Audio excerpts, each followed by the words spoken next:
नमस्कार, मैं जयश्री नागदा और आप देख रहे हैं सीबीसी न्यूज राजस्थान का वागड़ पोस्ट। इसमें है वो सारी खबरें जो आपके लिए जानना जरूरी है। तो आइए एक नजर डालते हैं आज की हेडलाइंस पर। जिला विधिक सेवा प्राधिकरण के अध्यक्ष व जिला एवं सेशन न्यायाधीश ने किशोर न्याय बोर्ड संप्रेषण गृह का किया निरीक्षण। स्कूली छात्रा का अपहरण कर दुष्कर्म करने के आरोपी को 10 साल कठोर कैद। बीट कांस्टेबल पर पंचायत क्षेत्र में शराब की दुकानों को बढ़ावा देने का आरोप, होगी जांच। दोपहर 12 बजे तक डूंगरपुर और सागवाड़ा के सभी वार्डों का आ जाएगा परिणाम। सीबीसी न्यूज पल पल रहेगा अपडेट। अहमदाबाद जा रहे युवक की लहना घाटी में कार पलटने से हुई मौत। और अब खबरें विस्तार से। जिला विधिक सेवा प्राधिकरण के अध्यक्ष व जिला एवं सेशन न्यायाधीश ने शुक्रवार को किशोर न्याय बोर्ड एवं संप्रेषण गृह तिजवड़ का निरीक्षण किया। अध्यक्ष ने बताया कि वर्तमान में संप्रेषण गृह में 8 विधि से संघर्षरत किशोर एवं 2 किशोर क्वारंटीन सेंटर में हैं। 2 उपेक्षित बालक हैं। अध्यक्ष ने किशोरों के रहने, भोजन, स्नानघर में पर्याप्त जल एवं स्वच्छता की जांच की। किशोरों के रहन सहन एवं व्यवहार के संबंध में वार्डन से जानकारी ली। किशोरों के रहने के लिए वातावरण अनुकूल एवं स्वच्छ पाया गया। अध्ययनरत किशोरों को पढ़ने के लिए उचित वातावरण एवं पाठ्य सामग्री का ब्यौरा लिया गया। किशोरों के रुचि के विषयों के बारे में स्टाफ से जानकारी ली गई। कुआं थाना क्षेत्र के एक गांव की स्कूली छात्रा का अपहरण कर गुजरात के हिम्मतनगर के पास एक गांव में 1 माह तक बंधक बनाकर दुष्कर्म करने के मामले में पॉक्सो कोर्ट ने आरोपी को 10 साल के कठोर कारावास व 16,000 रुपए के जुर्माने से दंडित किया है। राज्य की ओर से विशिष्ट लोक अभियोजक योगेश कुमार जोशी ने पैरवी की। पीठासीन अधिकारी MR सुथांडे लैंगिक अपराधों से बालकों का संरक्षण अधिनियम के तहत दोबड़ा थाना क्षेत्र के पगारा निवासी आरोपी उदय लाल उर्फ नितेश उर्फ करण पुत्र मोहन लाल को सजा सुनाई। जिला विधिक सेवा प्राधिकरण से अनुरोध है कि पीड़िता को राजस्थान पीड़ित प्रतिकर स्कीम के तहत कोई राशि स्वीकृत कर उसके अदा किए जाने पर सूचना से न्यायालय को अवगत कराए। पॉक्सो कोर्ट ने अपराध को गंभीर प्रकृति का माना है। नाबालिग से बार-बार दुष्कर्म करने का अपराध साबित हुआ है। पीड़िता ने आरोपी को पहले छेड़खानी करने पर डांटा था, उसके बाद किया अपहरण। पीड़िता ने अपने पिता कालूराम के साथ पुलिस थाने पहुंचकर रिपोर्ट देकर बताया कि पीड़िता व उसकी सहेली दोनों स्कूल का काम दिखने गई थी। इस दौरान आरोपी उदयलाल ने छेड़छाड़ की, जिस पर पीड़िता ने उसे डांट दिया। इसके बाद घर आकर उसने यह बात अपने पिता को बताई। 30 सितंबर 2018 की रात 11:30 बजे नाबालिग रात को पढ़ाई कर रही थी, बाथरूम करने के लिए बाहर निकली। इसके बाद वापस घर की तरफ लौट रही थी। इसी दौरान पीछे से आरोपी उदयलाल ने पकड़ लिया, उसका मुंह दबाकर कुछ सूंघा दिया। वह बेहोश हो गई और उसे कुछ पता नहीं चला। इसके बाद दूसरे दिन होश आया। आरोपी उदयलाल से बात करने पर जान से मारने की धमकी देकर डरा धमका कर चुप करा दिया। एक कमरे में बंद कर दिया। करीब 1 माह तक वहां पर रखा। जिस जगह पर रखा आसपास सुनसान जंगल था। दिन में कमरे में बंद करके रखता और काम पर जाता। रात को डरा धमका कर दुष्कर्म करता। नाबालिग चिल्लाती, लेकिन आसपास सुनसान होने से उसकी आवाज कोई नहीं सुनता। दरअसल 3 नवंबर 2018 को आरोपी उदयलाल काम पर गया। कमरे में नाबालिग अकेली थी। सुबह के 6-7 बजे किसी के आने की आवाज सुनाई दी। इस पर नाबालिग चिल्लाई। लकड़ी बीनने आए लोगों ने कमरा खोलकर नाबालिग की मदद की। नाबालिग ने सारी बात उनको बताई। इसके बाद वहां से निकलने में मदद की। नाबालिग छुपते हुए हिम्मतनगर तक पहुंची। वहां से बांसवाड़ा जाने वाली बस में बिठाया। इस पर नाबालिग आतरी गांव में उतरी। वहां से किसी राहगीर को फोन लेकर पिता को कॉल किया। इस पर उसके पिता उसे लेने आए। नाबालिग ने अपने पिता को सारी घटना बताई। आरोपी के खिलाफ मुकदमा दर्ज कर जांच शुरू की।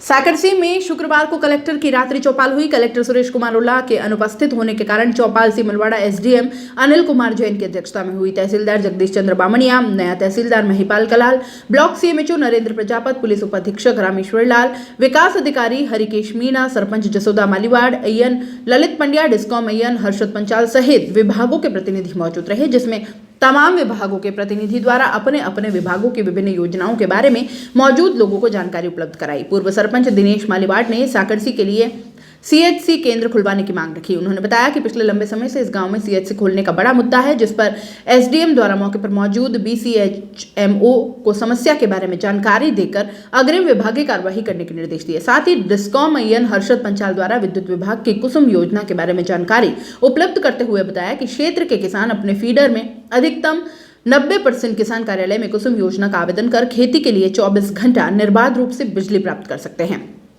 वहीं चिकित्सा विभाग की ओर से जननी सुरक्षा योजना में बालक व बालिका दोनों को हुई सहयोग राशि की जानकारी दी। पूर्व सरपंच दिनेश मालीवाड़ ने क्षेत्र के बीट कांस्टेबल के बारे में पंचायत क्षेत्र में शराब की दुकानों को बढ़ावा देने की शिकायत की, जिस पर पुलिस उपाधीक्षक द्वारा कहा कि उक्त कांस्टेबल के बारे में जांच कर जरूरत पड़ी तो हटाने की बात कही। साथ ही हथकड़ी शराब की जानकारी चौपाल में दी, जिस अतिरिक्त पुलिस उपाधीक्षक रामेश्वर लाल सिंह ने अपने मोबाइल से सभी लोगों को नोट कराते हुए हथकड़ी शराब सहित क्राइम संबंधित जानकारी देने की बात कही। और यहाँ रुकेंगे एक छोटे से ब्रेक के लिए। ब्रेक के बाद जल्द हाजिर होंगे।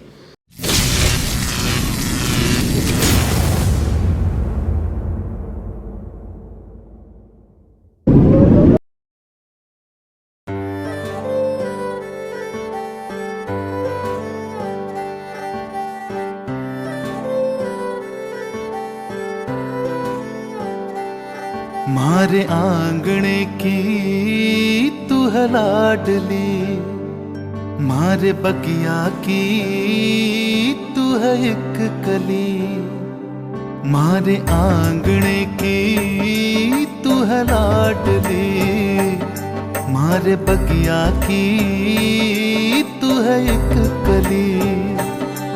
जद छोड़ के तू जाएगी हमें लाडो, याद तेरी घनी आएगी, मारे आंगणे की तू है लाडली, मारे बगिया की तू है एक कली। सोजतिया ज्वेलर्स, रिश्तों को नहीं दिलों को जोड़े।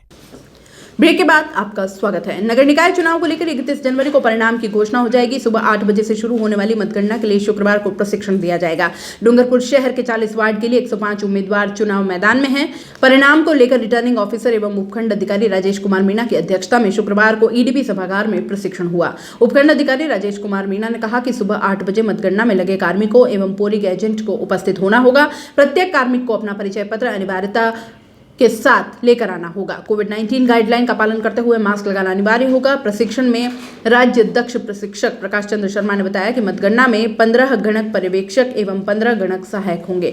उन्होंने बताया कि 2 कमरों में 5-5 के टेबल पर मतगणना होगी, जिसमें गणक पर्यवेक्षक एवं गणक सहायक एक टेबल पर होंगे। पहले डाक मतपत्र की गणना होगी, इसके बाद ईवीएम मशीन से मतगणना की जाएगी। 40 वार्डों की मतगणना में करीब 80 कार्मिक उपस्थित रहेंगे।